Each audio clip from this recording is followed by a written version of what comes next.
इस समय एक बड़ी खबर से हम बुलेटिन की शुरुआत कर रहे हैं। सीबीआई की विशेष अदालत ने अरविंद केजरीवाल दिल्ली के मुख्यमंत्री को 3 दिन की सीबीआई रिमांड पर भेज दिया है। सीबीआई ने अरविंद केजरीवाल को शराब घोटाले मामले में गिरफ्तार किया था और अदालत से 5 दिन की रिमांड मांगी थी, लेकिन अदालत ने 3 दिन की रिमांड दी है।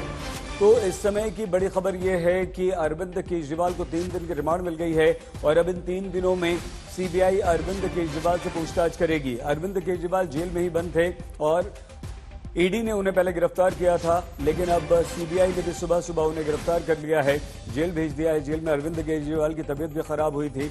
आइए सीधे संजय शर्मा हमारे संवाददाता के पास हम आपको लिए चलते हैं। संजय,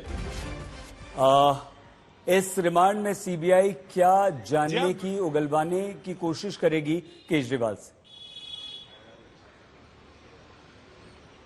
आमतौर से सईद रिमांड लेने के बाद उन जांच एजेंसी के पास जो सबूत होते हैं उन सबूतों की तस्दीक कराई जाती है किसी भी आरोपी से, और इसके साथ ही उस मामले में जैसे कई और सह आरोपी हैं उन सह आरोपियों से भी उनका आमना सामना कराया जाएगा, क्योंकि उन्होंने जो अपने बयान दिए उन बयानों के आधार पर उनसे कहा जाएगा कि आपने ये बयान दिया है, अब आप इसके बारे में बताइए।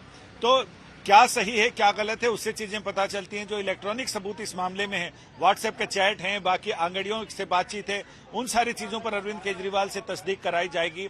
इसके अलावा कुछ मोबाइल इन सब की चीजें हैं, मीटिंग के डिटेल्स हैं, वो सारी डिटेल्स इनसे पता की जाएगी। यानी कुल मिलाकर सीबीआई ने जो टास्क दिए थे कि हम 5 दिन में क्या क्या करेंगे, तो अदालत को ये लगा कि इतने टास्क 3 दिन में किए जा सकते हैं और शनिवार को 29 जून को अदालत में अरविंद केजरीवाल को सीबीआई शाम 7 बजे से पहले पेश करेगी। तो ऐसे में उम्मीद ये लग रही कि 4 बजे करीब शायद अदालत उठने के पहले एंड टाइम पर पेश किया जाएगा, क्योंकि आमतौर से जांच एजेंसियों के बारे में देखा गया कि जितना समय तक छूट मिलती है उससे थोड़ी देर पहले ही वो लेकर पहुंचते हैं, क्योंकि वो जितना ज्यादा टाइम अपने इन्वेस्टिगेशन में लगा सकें, जांच पूछताछ में लगा सकें, तस्दीक में लगा सकें, लोगों से आमना सामना कराने में लगा सकें, वो उतना मैक्सिमम टाइम देते हैं कि आगे पता नहीं एक्सटेंशन मिले ना मिले। तो इसको लेकर तो शाम 7 बजे तक की मोहलत दी है अदालत ने। जो विशेष जज हैं सीबीआई के अमिताभ रावत, उन्होंने जो 1.5 घंटे का वक्त कहा था कि 1.5 घंटे में हम फैसला सुना देंगे, तो उसमें हमें भी उम्मीद थी कि 7 बजे से पहले आ जाएगा। 6:45 बजे करीब उन्होंने फैसला सुना दिया है। संजय, संक्षेप में, ईडी ने पहले ही गिरफ्तार किया था, जेल से ही सीबीआई ने भी गिरफ्तार कर लिया, ये कितनी बड़ी मुसीबत है केजरीवाल के लिए? संक्षेप में, समय थोड़ा सा कम है संजय।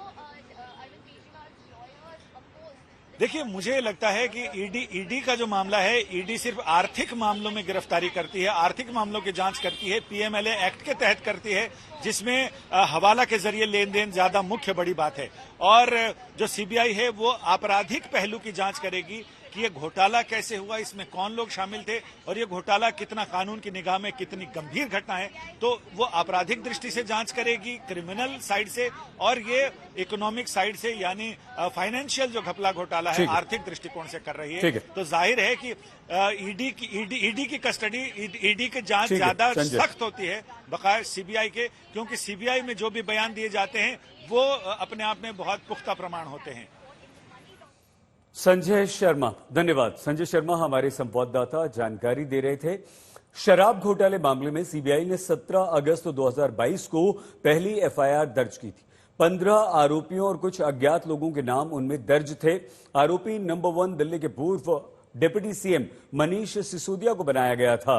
इससे पहले इस एफआईआर में अरविंद केजरीवाल का नाम नहीं था, लेकिन 19 मई 2023 को अरविंद केजरीवाल का नाम इस एफआईआर में जोड़ दिया गया।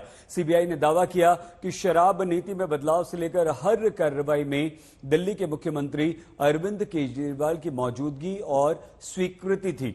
सीबीआई ने अदालत को सिलसिलेवार ढंग से बताया कि कैसे अरविंद केजरीवाल और दूसरे अभियुक्त शराब नीति घोटाले में शामिल हैं। उसने बताया कि 16 मार्च 2021 को मुख्यमंत्री सचिवालय में मुंगटा रेड्डी से पहली मुलाकात हुई। वो सांसद हैं, दक्षिण भारत में एक बड़ा नाम है। उन्होंने मुलाकात की, शराब नीति में समर्थन मांगा। अरविंद केजरीवाल दिल्ली के मुख्यमंत्री ने समर्थन का विश्वास दिया और कथित तौर पर आम आदमी पार्टी के फंड में पैसे देने के लिए कहा। यही नहीं, उन्हें के कविता से बात करने के लिए भी कहा गया। 19 मार्च 2021 को के कविता ने रेड्डी से बात की और हैदराबाद में मिलने के लिए कहा। सीबीआई ने कहा कि के कविता ने आम आदमी पार्टी को एडवांस देने के लिए रेड्डी से 50 करोड़ रुपए मांगे। सीबीआई ने अदालत में कहा कि यह सब मुख्यमंत्री अरविंद केजरीवाल की जानकारी और उन्हीं के मार्गदर्शन में किया गया। सीबीआई ने यह भी कहा कि अरविंद केजरीवाल अब यह कह रहे हैं कि विजय नायर उनके अधीन नहीं बल्कि आतिशी मंत्री और मंत्री सौरभ के अधीन काम करता था। उन्होंने सारा दोष मनीष सिसोदिया पर डाल दिया कि निजीकरण का विचार मेरा नहीं बल्कि मनीष सिसोदिया का था। मतलब यह हुआ कि सीबीआई के इन तमाम आरोपों को दिल्ली के मुख्यमंत्री अरविंद केजरीवाल ने अदालत में खारिज कर दिया। अदालत से बात करते हुए केजरीवाल ने कहा कि मैंने ऐसा बयान नहीं दिया कि मनीष सिसोदिया दोषी हैं। केजरीवाल ने कहा कि मैंने कहा था कि मनीष सिसोदिया निर्दोष हैं और मैं भी निर्दोष हूं। केजरीवाल ने सीबीआई को लेकर कहा कि इनका उद्देश्य ही मीडिया में हमें बदनाम करना है। इनका उद्देश्य है मीडिया में हमें बदनाम करना। मनीष बिल्कुल निर्दोष हैं, आइडिया उनका जरूर है।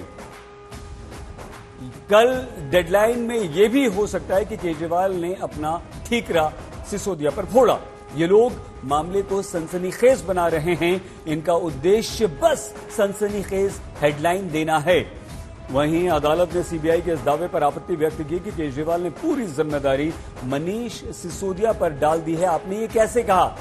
अदालत ने सीबीआई से कहा, हमने उनके बयान को पढ़ा है। अरविंद केजरीवाल ने ऐसा कोई बयान नहीं दिया कि मनीष दोषी हैं। अदालत ने कहा कि केजरीवाल ने केवल इतना कहा है कि मनीष सिसोदिया का निजीकरण का आइडिया उनका था, मेरा नहीं बल्कि मनीष का था। अदालत ने यह स्पष्ट किया कि सीबीआई के दावे को गलत ढंग से समझा गया है। दूसरी तरफ सीबीआई के वकील ने कहा कि अगर हमने वो बयान पढ़ लिया होता तो ये परेशानी में आ जाते। सुनिए।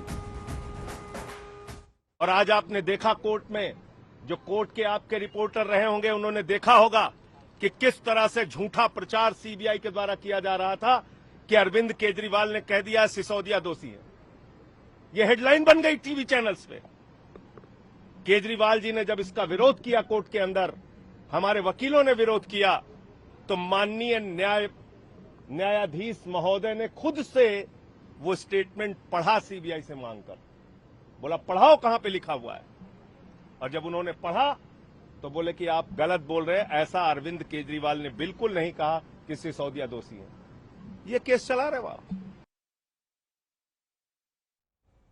सीबीआई पहले भी अपने कार्यालय में अरविंद केजरीवाल को पूछताछ के लिए बुला चुकी है और इसी केस में, शराब नीति के केस में, मनीष सिसोदिया भी सीबीआई द्वारा ही गिरफ्तार किए गए। मुझे लगता है कि मनीष सिसोदिया के बाद अरविंद केजरीवाल से पूछताछ सीबीआई द्वारा की जाएगी और सौरभ भारद्वाज, आतिशी मार्लेना, संजय सिंह, इन सबको अब कांग्रेस से पूछना चाहिए, क्योंकि सीबीआई जिस शिकायत पे काम कर रही है वो कांग्रेस ने ही की थी। तो अब इनको ये पूछना चाहिए राहुल गांधी से कि आपने हमारे साथ जब अलायंस किया था तो फिर इस शिकायत को वापस क्यों नहीं लिया था। सीबीआई तो कार्रवाई कर रही है और अगर आपने अपराध किया है तो जांच एजेंसी अपना काम करेगी और हर अपराधी को उस जांच के लिए तैयार भी रहना चाहिए।